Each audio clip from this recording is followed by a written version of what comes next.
Good morning lovely students. So in my previous lecture हमने अपना saltatory conduction, types of synapses, types of neurotransmitter पढ़ लिया था। आज के हमारे लेक्चर में आज हम पढ़ेंगे ऑटोनॉमस नर्वस सिस्टम के बारे में। देखिए, this is very very important slide for your all competitive exams. Okay, so यहाँ से क्वेश्चन बहुत ही रेस करता है, आप इसको ध्यान से समझिएगा और ध्यान से पढ़िएगा। वैसे मैंने प्रीवियस लेक्चर्स में बताया है कि what is autonomous nervous system. Autonomous nervous system में आपका जो भी एक्शन आएगा वो कैसा आएगा, इनवॉलेंट्री आएगा। मतलब आपका जो हार्ट बीटिंग हो रहा है वो अपने आप ही हो रहा है, ठीक है। डाइजेशन हो रहा है वो अपने आप ही हो रहा है, ठीक है। जो रेस्पिरेशन की प्रोसेस है वो भी अपने आप हो रही है। तो ये सब क्या है, इनवॉलेंट्री एक्शंस हैं इन योर बॉडी, ठीक है। तो इनको कंट्रोल करने का काम कौन करेगा, ऑटोनॉमस नर्वस सिस्टम। मतलब ये एक टाइप का क्या है, ऑटोनॉमस नर्वस सिस्टम है। ये सब जो भी है, हार्ट से रिलेटेड, डाइजेशन से रिलेटेड, रेस्पिरेशन से रिलेटेड, रिप्रोडक्टिव ऑर्गन से रिलेटेड जो भी वर्किंग है, ठीक है। देखिए, तो antagonistic role of sympathetic and parasympathetic, मैंने बताया था ऑटोनॉमस नर्वस सिस्टम में दो पार्ट होते हैं, एक सिंपैथेटिक होता है, एक पैरासिम्पैथेटिक होता है। उसको मैं ज़्यादा डिटेल में नहीं लेके जाऊँगी क्योंकि क्वेश्चन रेज करता है यहाँ से, तो जो जहाँ से क्वेश्चन उठाता है वो पर्टिकुलर टॉपिक में पढ़ा रही हूँ। ये मैंने आपको प्रीवियस लेक्चर्स में पढ़ाया है, लिंक दे दूँगी मैं, आप जाके देख लेना। ओके, तो सिंपैथेटिक में मैंने बताया था कि ये कैसी सिचुएशन होती है, इसमें कौन से हार्मोन रिलीज होते हैं, एड्रेनलिन, नॉर एड्रेनलिन। तो ये ऐसी सिचुएशन है जिसमें आप रेस्ट नहीं कर सकते, आप स्ट्रेस वाले सिचुएशन में रहते हो, आप एक्साइटेड फॉर्म में रहते हो हमेशा। तो दैट्स वाई इसको हम कहते हैं सिंपैथेटिक। और पैरासिम्पैथेटिक क्या होता है, जिसमें रेस्ट एंड डाइजेस्ट वाली सिचुएशन है। मतलब आप मान लीजिए आपके पीछे कोई टाइगर आ रहा है, ठीक है, तो आप ऑब्वियसली डर की वजह से वहाँ से भागोगे। सो ये जो एक्शन प्रमोट होगा वो सिंपैथेटिक के नर्वस सिस्टम के थ्रू प्रमोट होगा। और पैरासिम्पैथेटिक, आप आराम से बैठे हो, बुक्स पढ़ रहे हो, रेस्ट एंड डाइजेस्ट वाली सिचुएशन क्या हो जाएगी, पैरासिम्पैथेटिक। तो दैट इज डिफरेंस, ये मैंने बताया भी है आपको, ठीक है, कई बार। अब देखिए, सिंपैथेटिक एंड पैरासिम्पैथेटिक में कुछ पॉइंट्स हैं, जैसे गैंग्लियंस होते हैं। गैंग्लियंस किनको कहते हैं, ग्रुप ऑफ सेल बॉडीज़ को, ठीक है। गैंग्लियंस किसको कहते हैं, ग्रुप ऑफ सेल बॉडीज़ को। अब इन दोनों में डिफरेंस ये होता है, सिंपैथेटिक पैरासिम्पैथेटिक में मैंने आपको बताया था कि जो स्पाइनल नर्व्स हैं, लुम्बार, थोरैसिस, सैक्रल, ठीक है, क्रेनियल, ये जो नर्व्स आपके इराइज हो रहे हैं, ठीक है। तो सिंपैथेटिक नर्वस सिस्टम में क्या होता है, ये कहाँ से, थोरैकोलुम्बार इनको कहते हैं। क्यों कहते हैं, क्योंकि यहाँ से जो गैंग्लियंस नर्व्स अराइजेज होंगे वो यहाँ से अराइजेज होंगे और वो पर्टिकुलर ऑर्गन को जाके अपना सिग्नल देंगे, ठीक है। थोरैकोलुम्बार ओरिजिन होती है इनकी, सिंपैथेटिक की। आई होप दिस विल बी, मतलब थोरैसिस से लेकर लुम्बार तक, थोरैसिस से लेकर लुम्बार तक इसका जो नर्व्स है वो अराइज होते हैं सिंपैथेटिक के। अब पैरासिम्पैथेटिक के जो होता है वो होता है cranio sacral, that is major difference कि कहाँ से कौन कौन से नर्व्स अराइज होते हैं, ठीक है। I hope this will be clear to you. And एक और डिफरेंस होता है, दो तरह के गैंग्लियन पाए जाते हैं। डायरेक्ट नहीं, ये आपका नर्व सिस्टम ऑर्गन के पास चला जाएगा, नर्व्स जो है, ग्रुप ऑफ नर्व्स, ठीक है। तो जो सिंपैथेटिक है उसमें क्या होता है, ऐसे समझिएगा कि जो दो तरह के फाइबर होते हैं इसमें, एक होता है प्री गैंग्लियोनिक फाइबर, एक होता है पोस्ट गैंग्लियोनिक फाइबर। डिफरेंस ये होता है आपका कि प्री गैंग्लियोनिक फाइबर जो होता है सिंपैथेटिक में वो छोटा होता है और पोस्ट गैंग्लियोनिक जो होता है वो साइज में बड़ा होता है, ठीक है। ये क्या होगा, साइज में छोटा होगा और ये क्या होगा, बड़ा होगा। मतलब प्री गैंग्लियोनिक क्या है, एक तरह से ग्रुप ऑफ सेल बॉडीज है, ग्रुप ऑफ सेल बॉडीज, ठीक है। यहाँ से नर्व्स अराइज होंगे, जैसे मान लीजिए ये आपका थोरैकोलुम्बार है, ठीक है, ध्यान से समझिएगा। स्पाइनल कॉर्ड वाला रीजन है, स्पाइनल कॉर्ड से आगे क्या पड़ता है, थोरैसिस, तो थोरैसिस से जो ओरिजिन होगी तुम्हारी प्री गैंग्लियोनिक नर्व्स की, ऐसे ऐसे, तो ये शॉर्ट होंगे, फिर एक गैंग्लियन का ग्रुप आएगा, ठीक है, गैंग्लियन का ग्रुप आएगा, फिर से ये पोस्ट गैंग्लियोनिक यहाँ से अराइज होगा, ठीक है। नर्व, ये सब नर्व फाइबर ही हैं, ये सब क्या है, नर्व फाइबर ही है, प्री गैंग्लियोनिक पोस्ट गैंग्लियोनिक। तो इनमें क्या होता है, ये जो प्री गैंग्लियोनिक होता है वो शॉर्ट होता है, मैं बस समझाने के लिए बता रही हूँ, और पोस्ट गैंग्लियोनिक जो होता है वो लॉन्ग होता है। Pre ganglionic short, post ganglionic long. जैसे इसका उल्टा हो जाएगा यहाँ पे, जो क्रैनियल, मान लीजिए ये आपका क्रेनियम है, माइंड पोर्शन, और ये आपका सैक्रल वाला रीजन है, बीच में आपका थोड़ा सा लुम्बार पड़ जाता है, ठीक है। तो ये यहाँ से राइज होगा क्या, प्री गैंग्लियोनिक, लेकिन इसमें प्री गैंग्लियोनिक जो होता है वो लंबा पाया जाता है, लॉन्ग होता है। प्री गैंग्लियोनिक इसमें क्या होगा, जस्ट इसके एंटागोनिस्टिक हो जाएगा, प्री गैंग्लियोनिक इसमें क्या हो जाएगा, लॉन्ग हो जाएगा, और फिर यहाँ पे आपका गैंग्लियन का ग्रुप रहेगा, सेल बॉडीज़ का ग्रुप है आपका, और ये इसका पोस्ट गैंग्लियोनिक छोटा होता है, शॉर्ट आर्म होता है इसका पोस्ट गैंग्लियोनिक का, ठीक है। I hope this will be clear to. That is major difference between sympathetic and parasympathetic, okay okay. तो ऐसे आप लोग बना भी सकते हो, ठीक है। फिर यहाँ से ऑर्गन्स में जाएंगे, ऑर्गन से ऑर्गन के पास यहाँ पे आपका जो भी है सिक्रेशन है। अब देखिए here it is very very important कि जो पैरासिम्पैथेटिक है वो सिक्रेशंस को प्रमोट करता है, ठीक है।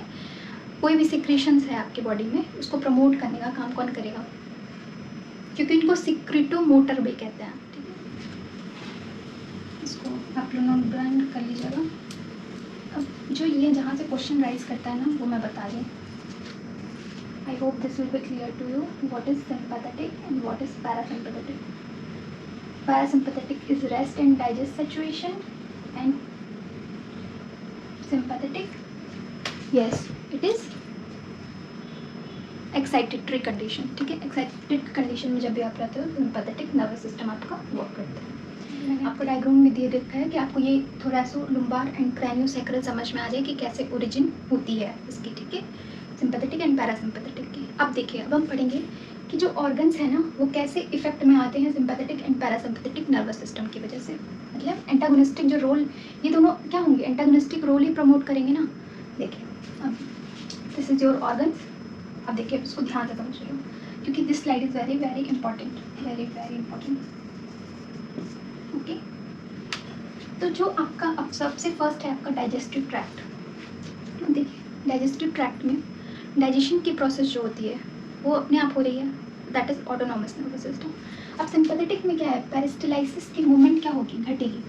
मतलब आप पेरिस्टलाइसिस कहाँ होती है, ओइसोफेगस में ऑब्वियसली।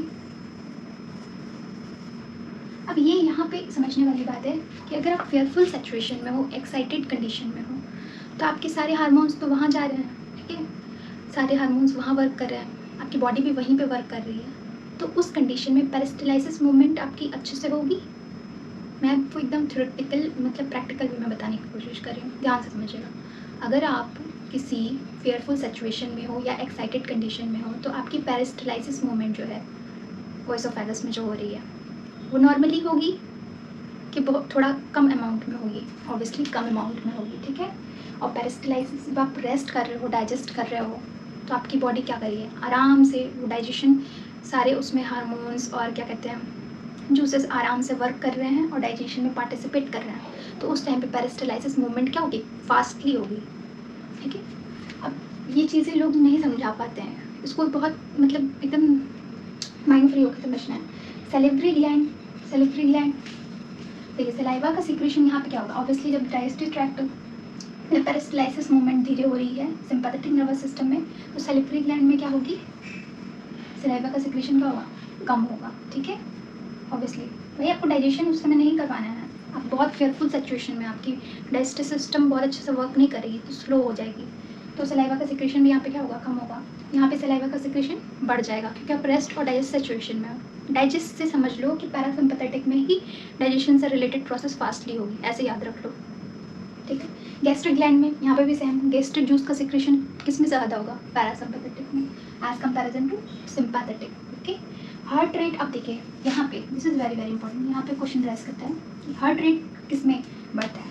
आप भाई फियरफुल सिचुएशन में हो, आपके पीछे कोई टाइगर पड़ा है, तो आपका हार्ट रेट उस टाइम क्या होगा, बढ़ेगा, ऑब्वियसली इंक्रीज होगा। तो हार्ट रेट और ब्रीथिंग रेट क्या हो जाएगा आपका, फास्ट हो जाएगा। ठीक है। और पैरासिम्पैथेटिक में आप रेस्ट कर रहे हो भाई, आप कोई किसी भी फेयरफुल सिचुएशन में नहीं हो, तो हार्ट रेट क्या होगी वहाँ पे, स्लो डाउन हो जाएगी। अब देखिए यहाँ पे स्वेट ग्लैंड, अब इसको भी बताने की जरूरत नहीं है, अगर आप एकदम मतलब माइंडफुल होके पढ़ रहे हो ना, तो आपको सब चीज़ें क्लियर हो जाएंगी। पर्सपिरेशन क्या होता है, जो स्वेट ग्लैंड क्या करती हैं, स्वेट्स जो आपको निकलते हैं वो इसकी वजह से, स्वेट ग्लैंड की वजह से। ठीक है। तो आप फेयरफुल सिचुएशन में हो तो उस टाइम पे आपको क्या होगा, बहुत ज़्यादा पसीना निकलेगा, स्वेट बहुत ज़्यादा निकलेगा, पर्सपायरेशन की प्रोसेस क्या होगी, ज़्यादा हो जाएगी as comparison to parasympathetic. Rest situation में हो तो उस टाइम पे तो आपको पसीना नहीं आता है ना, हाँ वेदर चेंज हो रहा है तो ब्रेस्ट सिचुएशन में बहुत पसीना आ रहा है लोगों को, वो अलग बात है। ठीक है। अब देखिए ब्रोंकियल मसल्स, ऑब्वियसली आपका ब्रीदिंग रेट क्या हो जाएगा, हाई हो जाएगा, और आपकी जो एयर पैसेज है वो चौड़ी हो जाएंगी तभी तो आप ब्रीदिंग फास्टली करोगे, और यहाँ पे क्या हो जाएगा, एयर पैसेज नैरो हो जाएगा, ब्रीदिंग रेट स्लो हो जाएगी। आर्टरीज, ऑब्वियसली बीपी बढ़ जाएगा आपका, हार्ट रेट बढ़ेगा, जहाँ भी हार्ट रेट बढ़ेगा वहाँ पे बीपी आपका बढ़ेगा ही। ठीक है। तो आर्टरीज यहाँ पे क्या हो जाएंगी, पैरासिम्पैथेटिक में डायलेट्स और बीपी स्लो डाउन हो जाएगा, मतलब बहुत नहीं, नॉर्मल हो जाएगा। यूरिनरी ब्लैडर, अब देखिए इसको समझिए, यूरिनरी ब्लैडर रिलैक्स होगी,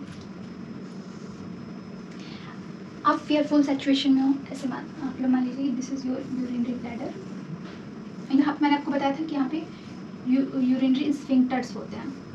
ठीक है। ये आपका यूरिनरी ब्लैडर है, यूरिनरी ब्लैडर। ठीक है। अब बताइए इस सिचुएशन में, सिंपैथेटिक सिचुएशन में यूरिनरी ब्लैडर रिलैक्स करेगा, यस।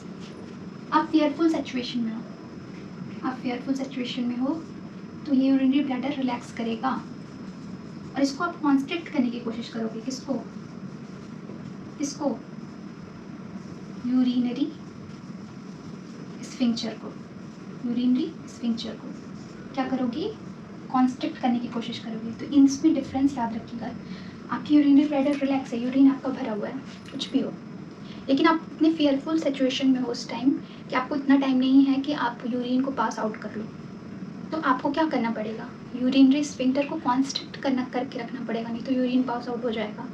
रिलैक्स कर दोगे तो पास आउट हो जाएगा। तो फेयरफुल सिचुएशन में आप ऐसा तो नहीं कर सकते यूरिन पास आउट करोगे। ठीक है। ऐसा होता है, लेकिन आपका जो नर्वस सिस्टम है वो कैसे वर्क करेगा, आपको ये चीज़ सोचनी है। ठीक है। दैट इज हैपनिंग एरिया, तो यूरिनरी ब्लैडर क्या होगा, रिलैक्स होगा, और ये क्या होगा, कॉन्ट्रैक्ट होगा, कहाँ पे, पैरासिम्पैथेटिक में।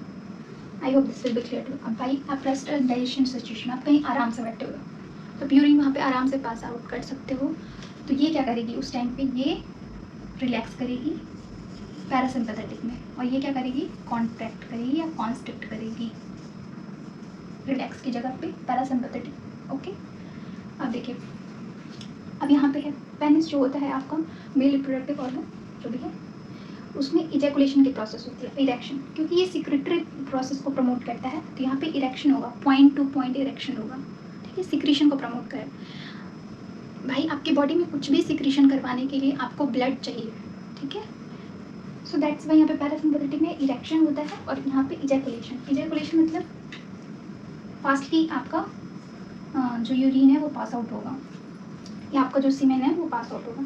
आइरिस मसल्स, अब इसको भी समझाने की ज़रूरत नहीं है, आप ऐसे ही दिमाग लगाओ, जब आप कोई फेयरफुल सिचुएशन में रहते हो तो ऐसे ऐसे करते हो, डर जाते हो, तो उस समय आपकी प्यूपिल क्या होगी, डायलेट होगी। ठीक है। प्यूपिल क्या होगी, डायलेट होगी, और आइरिस मसल्स इसमें पैरासिम्पैथेटिक में कॉन्स्ट्रिक्ट होगी। ठीक है। So this is all about the antagonistic role of sympathetic and parasympathetic. मैंने आपको एकदम ईजिली वे में पढ़ाने की कोशिश की है। I hope this will be clear to you.